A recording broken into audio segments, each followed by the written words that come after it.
반의 평범한 회사원이고요. 제가 정말 사랑하는 아내와 결혼을 하여 슬아의 자녀 2명을 두고 있습니다. 큰아들은 벌써 중학생이 되었고 둘째 딸은 10살이 되었어요. 저는 아내와 2년 동안 연애를 하고 29살에 결혼을 했어요. 당시 아내는 25살밖에 안 됐어요. 아내의 또래보다 비교적 빨리 결혼을 한 편이에요. 아내한테 쌍둥이 여동생이 있는데 처제도 저한테 무슨 결혼을 이렇게 빨리 하냐고 나랑 좀 더 놀다가 가야 되는데 형부한테 뺏겼다고 연성을 좀 샀죠. 저희 처갓집이 가족애가 다른 집들과는 좀 남다르긴 했는데 장인어른이 일찍 돌아가시면서 장모님과 쌍둥이 두 자매가 똘똘 뭉쳐 한 몸처럼 살았다고 했어요.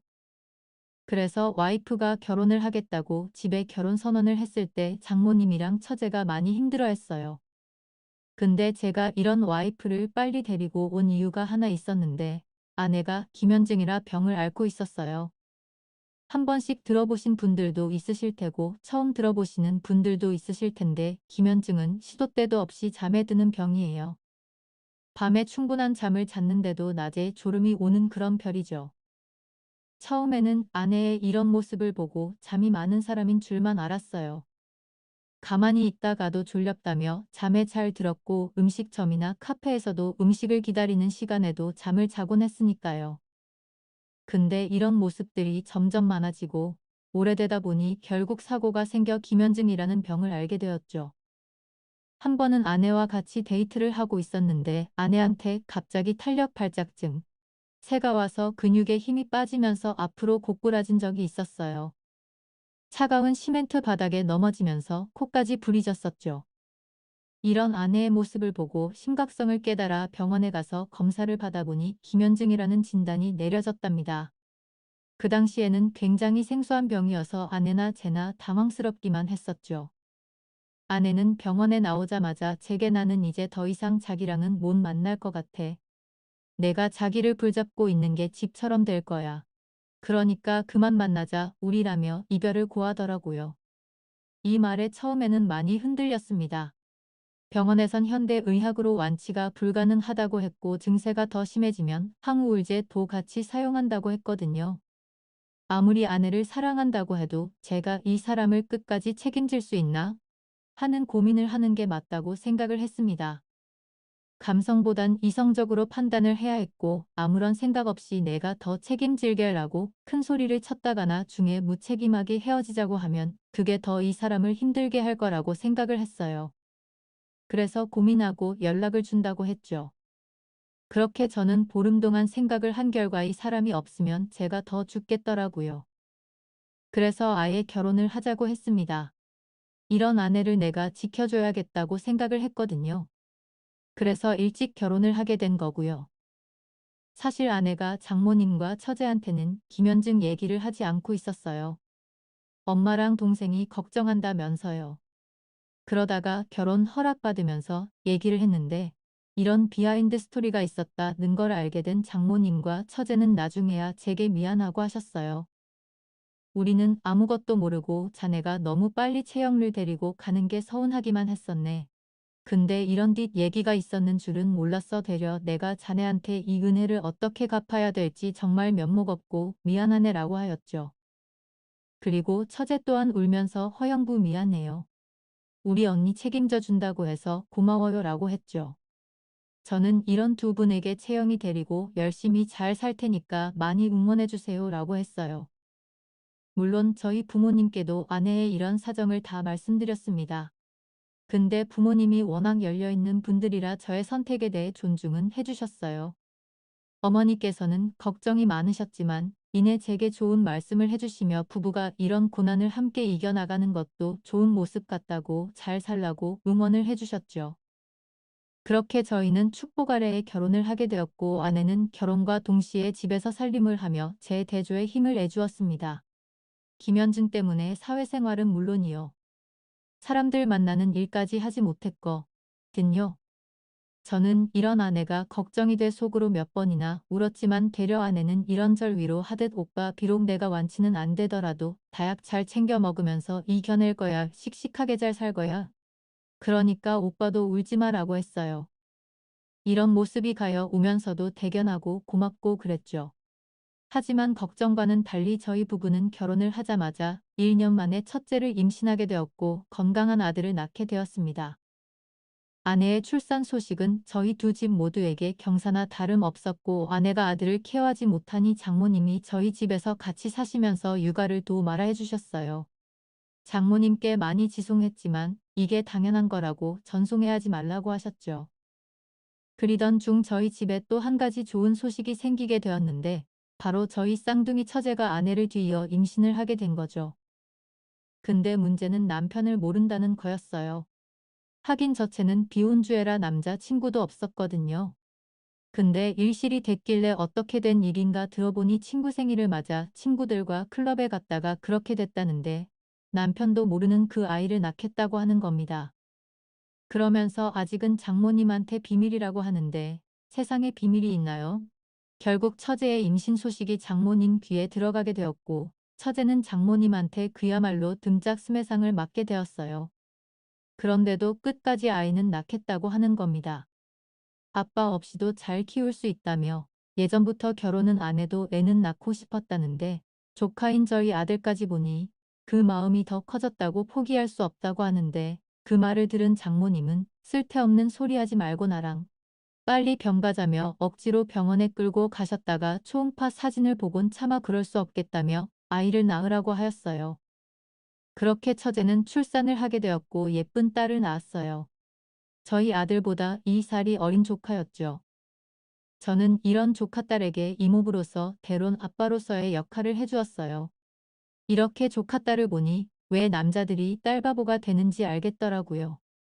그래서 저도 딸 욕실이나 아내에게 둘째를 갖자고 했고 제 바람대로 아내가 딸을 낳게 되었습니다.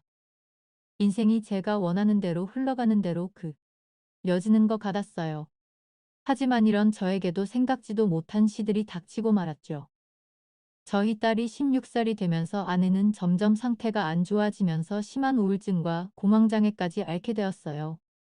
아내가 김현증 약을 오래 복용했는데 우울증과 공황장애 약까지 복용을 해야 하는 상황이 왔고 이런 상황은 점점 더 아내를 힘들게 옥매고 있었어요.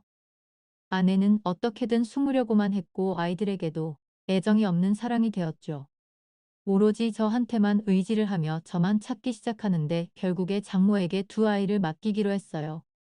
장모님은 시골에 내려가 아이들을 키우고 있을 테니 아내의 마음이 정리가 되면 그때 다시 올라온다고 제게 연신 미안하다는 말만 하셨죠. 저는 이런 아내를 위해 한 달간 회사에 휴가를 내고 해외여행을 다니며 아내의 마음을 달래주었습니다. 저제 또한 금요일마다 저희 집에 와자기 언니랑 같이 주말을 보내며 온 가족이 아내를 위해 모든 에너지를 쏟아부었죠. 그리고 너무 다행히도 1년이란 시간이 흐르니 아내는 예전의 모습으로 돌아오게 되었고 제게 먼저 여보 우리 애들 너무 보고 싶어. 우리 애들 데리러 가자라고 하더라고. 요. 엄마는 위대하다고 아내는 몸이 나으니 제일 먼저 아이들이 보고 싶다고 했고 장모님이 계시는 나주로 저희 아들과 딸을 데리러 갔습니다.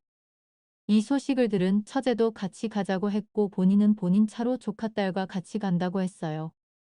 그렇게 저희는 차 두 대를 가지고 나주로 향했고 아내는 1년 만에 아들과 딸을 품에 안아 보았어요. 그 장면을 보는데 온 식구들이 울음바다가 되었습니다. 장모님은 저를 파로 분리 주서방 이제 체력이 진짜 괜찮은 건가? 내가 같이 안 가도 되겠다 라고 하시더라고요. 그래서 저도 장모님께 네 이제는 우울증약 없이도 괜찮더라고요. 제가 더 신경 쓰면서 잘 챙길게요 장모. 님, 그동안 저희 애들 봐주시고 신경 써주셔서 너무 감사합니다. 장모님이 걱정하시는 일 없도록 제가 와이프 보살필게요 라고 말씀드렸죠. 그러니 장모님은 제 손을 꼭 잡으며 언제라도 힘든 일 있으면 말하라고 내가 자네한테는 뭐든지 다 해줄 수 있다고 하셨어요. 그렇게 저희는 장모님 댁에 나와서 올라가겠다며 서로 인사를 나누고 있었어요. 저희 애들들은 조카딸을 오랜만에 봐서 그런지 아빠 차 타고 같이 간다고 하더라고요. 그러니 처제도 그럼 언니가 내 차 타고 가면 되겠다. 형부 차가 크니까 애들끼리 뒤에서 놀라고 하고 언니는 나랑 같이 가라고 했죠. 그러니 아내가 졸림 눈을 하며 처제의 차를 뚫어져라 보는데 김현증 증세가 또 오는 듯 했어요. 저는 아내에게 당신 은 어떻게 할 거야 라고 하니 처제가 언니 또 질려온 거 같은데 형부 차 타고 가면 애들 때문에 시끄리우니까 내 차 타고 조용히 자면서 가라고 하더라고요. 그러니 장모님도 그렇게 하라고 가면서 좀 자라고 하더라고요. 근데 아내가 제게 좀 찜찜한 말을 하는데 선장이 들어 환각에 빠졌는지 여보, 나 왜 저 차에 귀신이 타고 있는 거 갈지? 라고 하는 겁니다. 전 그 말에 기분이 싸해 그럼 나랑 같이 가자라고 하니 아니야 아니야 나 그냥 채연 차 타고 가면서 갈게 라고 하더라고요. 그래서 저도 그럼 이따가 보자 하며 차에 올라탔고 이따가 보자고 했던 이 말이 아내와 나는 마지막 말이 되어 버렸습니다. 아내와 처제가 탔던 경차가 화물트럭과 충돌을 하며 형체를 알아볼 수 없을 정도로 완전히 찌그러지게 되었죠. 제 눈앞에서 벌어진 광경이었습니다. 아내가 제 눈앞에서 그런 사고를 당하는데 저는 몸이 움직이질 않았고 아무것도 할 수가 없었습니다. 이제와 생각해보면 아내가 했던 마지막 말이 맞았던 게 자동차 사고가 나는 차에는 귀신이 같이 탄다고 해요. 근데 아내가 봤던 게 진짜 귀신이 맞았구나 라는 생각이 들었죠. 그때 제가 그 말을 듣고 어떻게든 아내를 제 차에 태웠어야 했는데 이런 진책감으로 평생을 살았어요. 장모님은 이런 제게 그게 왜 자네 탓이냐며 자네는 우리 딸한테 평생을 헌신했다고 그런 말 하지 말라고 저를 보듯 안아 주셨습니다. 아내를 사고로 보내고 저는 제정신이 아니며 살았어요. 아이들 또한 엄마를 잃었다는 슬픔에 많이 힘들어했는데 그 당시에는 저 힘든 것 밖엔 안 보여 애들을 감아줄 여력이 없었죠. 지금도 그때만 생각하면 아이들에게 너무 미안할 따름이에요. 제가 한동안 회사까지 나가지 못하고 집에서만 폐인처럼 지내며 힘들어할 때 장모님은 조카딸을 데리고 저희 집에 와서 저를 챙겨주시기 시작했어요. 저를 비롯해 세 아이들까지 챙겨주셨는데 한 1년 넘게 저희 집에 계셨죠. 저와 아들은 같은 방을 썼고 장모님도 제 딸과 조카딸과 같은 방을 쓰면서 사셨어요. 장모님 말이 좁은 집이라도 이럴 일수록 돌돌 뭉쳐 같이 살아야 된다고 하셨거든요. 그러던 어느 날 야심한 밤에 저는 화장실이 가고 싶어 장에서 깼는데 아니니 화장실에서 이상한 소리가 들리는 겁니다. 헥헥거리는 소리와 함께 숨이 넘어갈 듯한 소리가 들렸죠. 저는 너무 놀라 화장실 문을 두들겼어요. 안에 누구냐고 했죠. 그러니 이내 소리가 멈췄고 장모님이 화장실에서 나오시는 겁니다. 저는 그런 장모님을 보고 장모님, 어디 편찮으세요? 라고 하니 갑자기 저를 막 화장실 안으로 잡아당기더니 문을 잠궈 버리는데 저한테 주서방 내가 자네한테 한 가지 요구를 좀 하면 안 될까? 라고 하시는 겁니다. 저는 그 말에 너무 놀라 왜 그러냐고 했어요. 그러니 장모님은 욕조 안으로 들어가 허리를 숙여 똘똘 뭉진 수건을 제게 보여주기 시작하는데 세상에 그 새하얀 수건이 새빨갛게 물이 들어있는 겁니다. 저는 그 수건을 한번 보고 장모님을 쳐다봤어요. 이게 다 뭐냐고 했죠. 그러니 장모님은 손으로 제 입을 막으며 애들이 들을 수도 있으니까 조용히 하라고 하는 겁니다. 저는 알겠다며 고개를 끄덕였고 화장실에서 나와 아예 집 밖으로 나갔어요. 그리곤 밖에 나오자마자 도대체 무슨 일이 나고 했죠. 그러니 이제는 내가 자네한테 솔직히 다 얘기를 해야 될 것 같아 라고 하는데 무슨 말을 하려고요 했어요. 그러니 내가 얼마 남지 않았다네 나 폐암말기 환자래라고 하시는 겁니다. 그 말을 듣는데 다리가 휘청거려 그 자리에 주저앉았어요. 저는 말도 안 된다며 그게 대체 무슨 말이냐고 왜 장모님이 얼마 남지 않았냐고 말도 안 된다고 하며 고개를 있는 대로 저었죠. 그리니 장모님도 나도 믿고 쉽지가 않네. 내 딸들 보낸 지 이제 2년이 조금 넘어가는데 나까지 이렇게 데리고 간다니 우리 모녀가 전생에 아주 못된 짓을 했나 봐. 그렇지 않으면 이런 벌을 내릴 수가 없지라며 가슴을 내리치기 시작하는 겁니다. 그러면서 제게 그래서 말인데 사위가 내 요구 좀 하나 들어줄 수 있겠나? 이 요구를 들어준다면 내 이름 앞으로 있는 집이랑 우리 둘째 딸 이름 앞으로 있는 집까지 자네한테 다 줄게 라고 하시는 겁니다. 그 말에 대체 무슨 요구냐고 물었어요. 그러니 자네가 조카딸한테 아빠가 되어줄 수 있다. 말로만 아빠가 아님 호적으로 진짜 아빠 말이야. 이게 내 요구일세. 이제 나까지 저 세상 가게 되면 우리 채연이 딸을 누가 보살피겠다. 응? 이라고 하시는 겁니다. 저는 이런 장모님의 요구에 쉽사리 결정을 하지 못했고 망설이며 아무런 대답을 하지 못했습니다.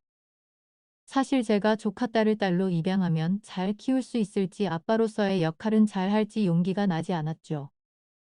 저희 애들한테도 좋은 아빠가 되어 주지 못하고 있었으니까요. 그러니 장모님은 제 손을 부여잡고 제 앞에서 무릎을 꿇으며 내가 이렇게 빌면서 부탁 좀 할게 이 노인의 마지막 소원 좀 들어주겠다. 라고 하시는데 저도 그런 장모님 앞에서 무릎을 꿇으며 죄송하다고 하염없이 눈물만 흘렀습니다.